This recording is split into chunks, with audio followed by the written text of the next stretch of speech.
આજે આજે આજે આજે નવરાત્રિના પર્વે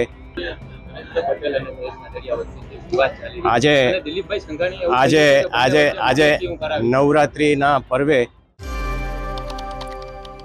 કાગવડથી આસો નવરાત્રીના પહેલા દિવસે પદયાત્રા યોજાઈ હતી અને આ પદયાત્રાના પહેલા જ દિવસે ભક્તોનું ભાવિ ઘોડાપુર ત્યાં ઉમટી પડ્યું હતું।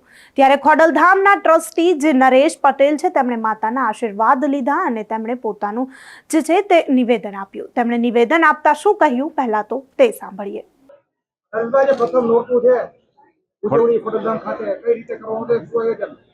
ખોડલધામ ટ્રસ્ટના પરંપરાગત મુજબ આજે આ 15મી પદયાત્રા કાગવડ ગામેથી માતાજીના ચરણોમાં પહોંચી ગઈ છે।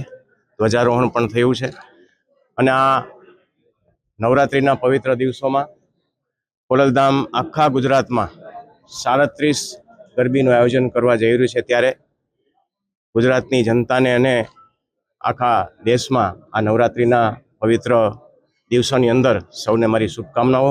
માં ખોડલ અને માં જગદંબા આ નવરાત્રિના પવિત્ર દિવસોની અંદર બધાને હેમખેમ રાખે, બધાને આનંદમાં રાખે અને વિશ્વમાં શાંતિ સ્થાપે એવી આ તકે માના ચરણોમાં પ્રાર્થના કરું છું।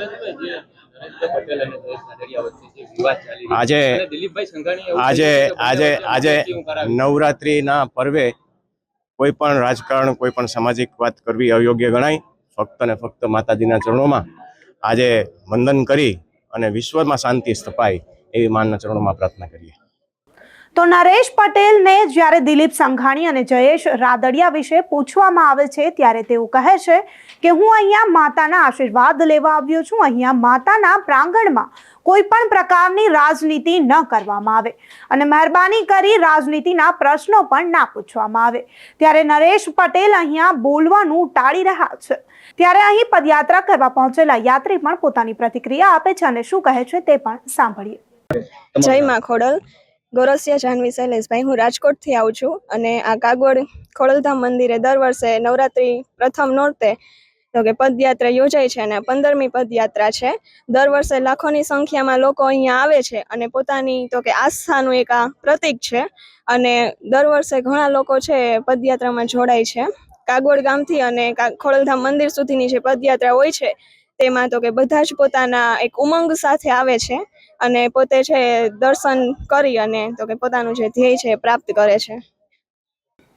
તો દર વર્ષની જેમ આજે પણ કાગવડથી આસો નવરાત્રીના પહેલા દિવસે જે છે ભક્તોનું ઘોડાપુર ઉમટે છે। લોકો પદયાત્રા માટે આવે છે, તેનો શુભારંભ થાય છે અને ખોડલધામના ટ્રસ્ટી નરેશ પટેલ પણ ત્યાં પહોંચે છે, પોતાની પ્રતિક્રિયા પણ આપે છે, લોકોને શુભેચ્છાઓ પણ પાઠવે છે।